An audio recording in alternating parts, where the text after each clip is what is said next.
So now that we got all that that good stuff out the way, tell me about KingPenz music and what's going on with that. Explain. You can take that first.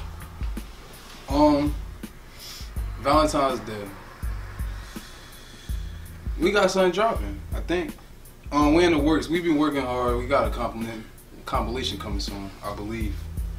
But at the same time, I got my project that I'm working on at the time being. So communication is big. So we gonna talk it up. Everybody got projects they want to drop because everybody don't want to fickle in the land of not being seen in their own light. You know what I'm saying? So once people we talk after our projects are done, then we gonna see what's going on further with that. But other than that, he can speak to you about that. You want to know what's going on with KingPenz?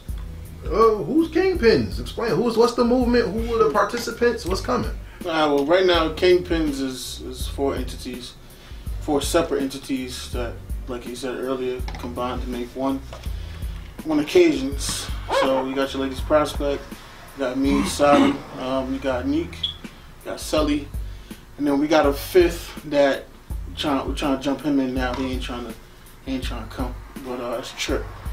So we decided for like Halloween that we were gonna try to do something. Yeah, we was trying to do something. I like that different. Do a cipher like it's as often as possible for like holidays and just monthly. So we didn't do one for December and January, so we're gonna bring it back for February, and then from there, like we're gonna do a collab album and everything, and introduce the world to us. So that's dope. And I love the marketing scheme behind it because the group dynamic of hip hop is actually coming back. Where for so long people have let the industry tell them that being a solo property is better. Yeah. When you're a solo property, you're easy to be manipulated and taken over. But as a group, not only can you bring in various fan bases, you can also herd them into a collective base as a group. How has being in a group made you a better artist than you being by yourself? The funniest thing about this group thing, he hates the group aspect because he feels like it's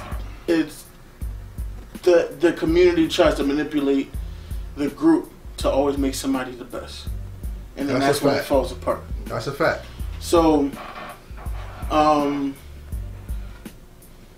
just like vibing off the different energies because out of the 5 of us, like everybody's different. That's true. So it's to the point where even to the point that Sully, like certain things that come out of his mouth, I just be like, yo, where did that come from? And then it's like, all right, let me change something up real quick. Do this, do that.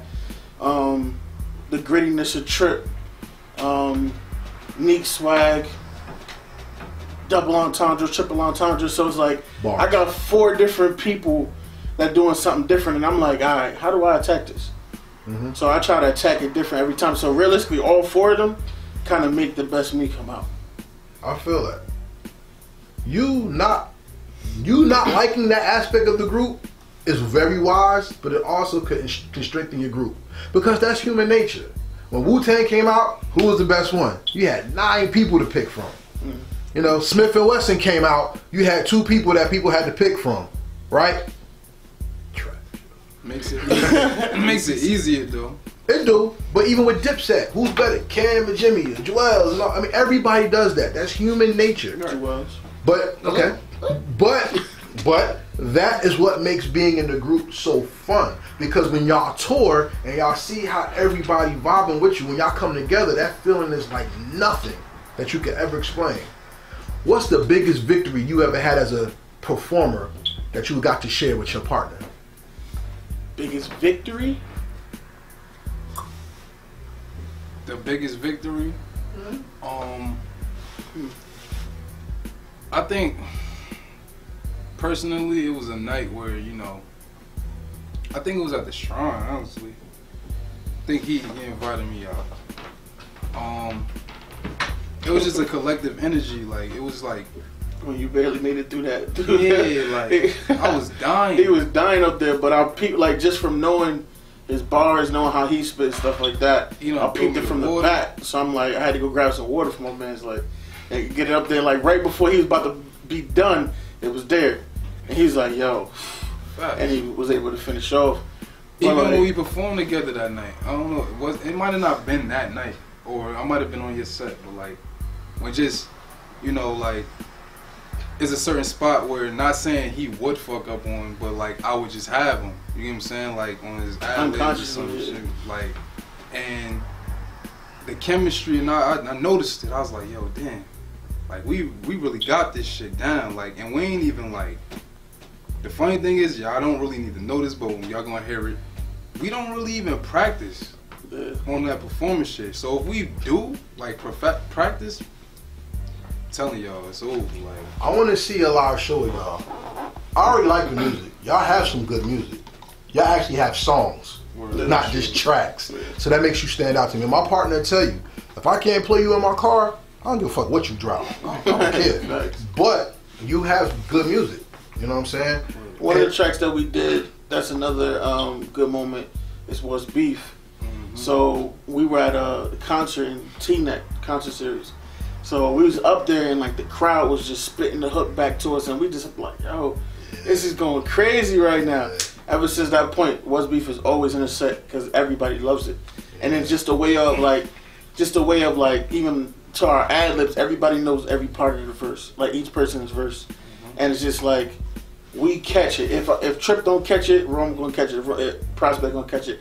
If he don't catch it, I'm gonna catch it. And it just flows. And it's like, it looks as if we practice it that way, but we haven't. Well, part of being the artist that can perform, not only on stage, is the branch off from your music. Y'all got a barbershop podcast or something that y'all do? Yeah, we had started, but I moved out to Philly now, so it's kind of hard to do it. Okay. So we fell off of it a little bit. And then, like, especially with scheduling, we want to get back to it for sure. Yes, you do. Definitely. But we have to it has to be like a set day, set place that I can drive back up here to make it happen and then go from there. So as frequent as we were doing it, it's kind of hard.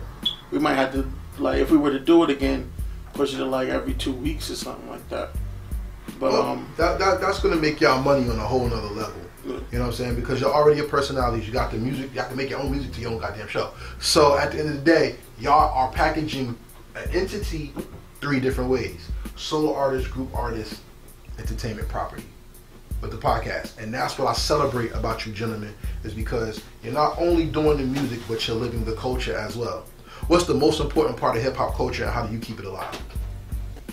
The most important part of hip hop culture. Just being creative, honestly, because like, just to continue to be creative, like using your brain, whether it's coming to like video, you know, scripts or whatever, you know, painting your little picture on your videos and shit like that, being visual. That's something I'm trying to get better at, honestly, because my visuals aren't the best thing of my music. I know I have the music, but if I had the visuals, I probably could attract a better fan base. Okay. More of a fan base. But my resources aren't the best, but we're working on that. You know what I'm saying?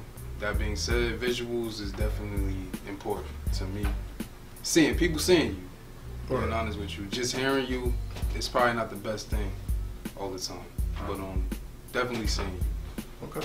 So the most important aspect of the culture would be storytelling. Because even from graffiti is a story, and all of those images, and breakdancing is a story that person's creating with the moves, MCing, DJing, all of it is a story, and there's a story behind it. So my vision and its whole is what's still keeping it for the culture for me, because writing a bar, I'm literally writing a bar, I'm thinking of my treatment. Right.